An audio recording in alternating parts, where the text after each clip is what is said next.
As a really young child, I just remember I was just so uncomfortable in myself, so uncomfortable in my own skin. And I did experience some abuse as a child, which I think really did impact my life. And then just kind of that feeling of just not feeling comfortable in myself, not feeling comfortable in my own skin continued through. And when I hit middle school and high school, it just kind of like, it got worse. I first started using alcohol at age 9. I would kind of go in my parents', liquor cabinet, and I would just dump a little bit of everything into a bottle. And really from the beginning, I would drink to blackout most times. When I hit middle school and high school, I started to get into other substances, and really I think what drew me to them was just that relief that I would feel from that experience of feeling really uncomfortable inside myself. I did pretty well in school, and I actually went to a private boarding school with a scholarship when I was in my freshman year in high school. And that was really kind of when things started to change for me. I developed an eating disorder, and I was really like excessively exercising, and I ended up getting really depressed, and I came home to finish high school for my junior and senior year. And around that time was also when things kind of deepened for me with my addiction, and I found narcotics. And then my senior year, I barely graduated, and almost right after I graduated, I packed my car full of my stuff, and I just hit the road on phish tour. So I was following this band phish all around, and that was for 2 years. I was just that kind of free spirit way of being, which I appreciated, but it came for me at a huge cost. When I started to use heroin, it became, none of it was really just kind of free-spirited, like what I was just talking about, like all of that kind of dissolved, and it just became about maintaining and sustaining the experience of being high. And that just kind of continued to, I kind of continued to get deeper and deeper and farther over my head with that. Until actually, something changed for me. I was in my early 20s, and I had been in and out of detox a bunch of times in one summer, and the doctor at the detox just told me, you're going to die, like you need something else. And he suggested methadone, and so I did go to the methadone clinic. And that was a shift for me because it got me out of that using world where I needed to do everything to sustain and maintain my habit. And it allowed me to get a little more ground underneath my feet. I met a man and became pregnant with my first child, and I was still on methadone. And so my first child was born on methadone. My husband was driving home from work one day, and he heard about this treatment called Ibogaine on This American Life with Ira Glass. And it was in clinical trial. So I did go through that experience, which again, it helped me transition off methadone, but I still hadn't gone deep enough inside myself to really connect with like the root causes of like what laid that foundation in the beginning. It was really hard for me to make that decision to go to the methadone clinic. It was a really painful decision to make on a lot of levels. I think one, because there was really a stigma then, and I believe personally that there very much still is a stigma. I heard things about it like, that it's liquid handcuffs, and if you go on methadone, you're never going to get off. I was actually sick enough in my addiction that I couldn't just pull myself out of it. Accepting that I needed, and making the decision to take methadone and go to the clinic, it felt like I was accepting that on a deeper level, how sick I actually was. For me, deciding to go to the methadone clinic was really about picking life, deciding that I really wanted to live.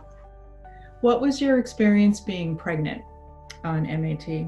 Again, it was really hard just because of the stigma. I felt like I was treated differently right from the beginning. The first time that I walked into a doctor's office, there was just this assumption that I didn't care, that I didn't care about my child, that I didn't care about myself. I was just someone with addiction, and that was it.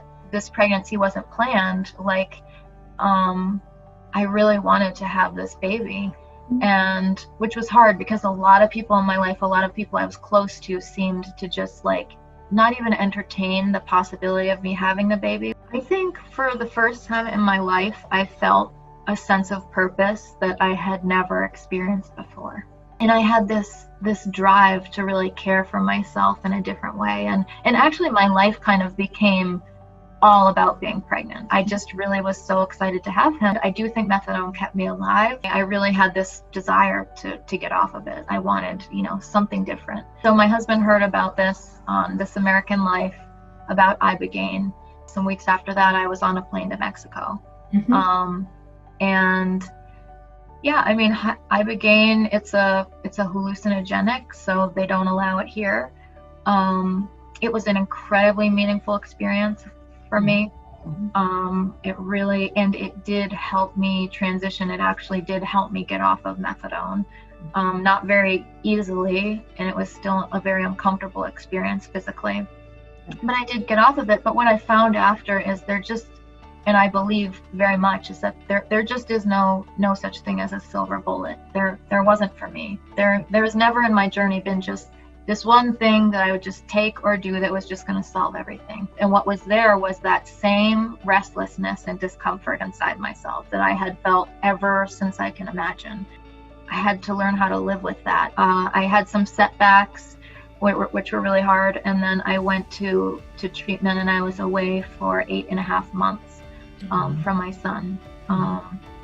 But ultimately, it was through that experience that I did find lasting recovery.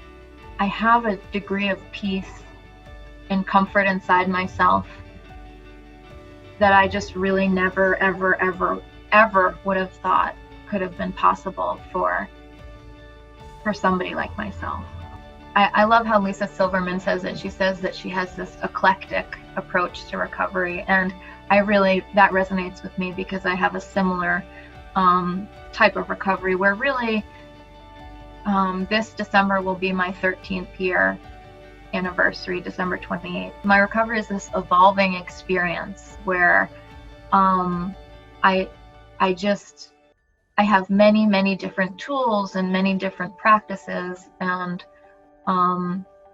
things that I do in order to take care of myself. 13 years later, I've never felt like I've gotten to the top of the recovery mountain and I've planted my flag in the top and I've just arrived somewhere. To me, that's not what recovery is. Recovery is it's a process of change. I have done a lot of hard work. I've done years and years of therapy and all different sorts of programs. I have a very rich spiritual life. I just feel like there's a sacredness in kind of every moment. And that's the place that I really work on living from, as much as possible. I see recovery as an intensely personal process. There's no right or wrong answers. There's just what works or what doesn't for each individual person at a given time. I wouldn't have my 3 children. I wouldn't have the beautiful, challenging life that I have if it hadn't been for methadone. I just think that whatever helps somebody change and grow and live a more meaningful life, and helps them strive to reach their full potential, whatever that is. And if it's a medication, if it's a program, whatever it is valuable. I think for many people, MAT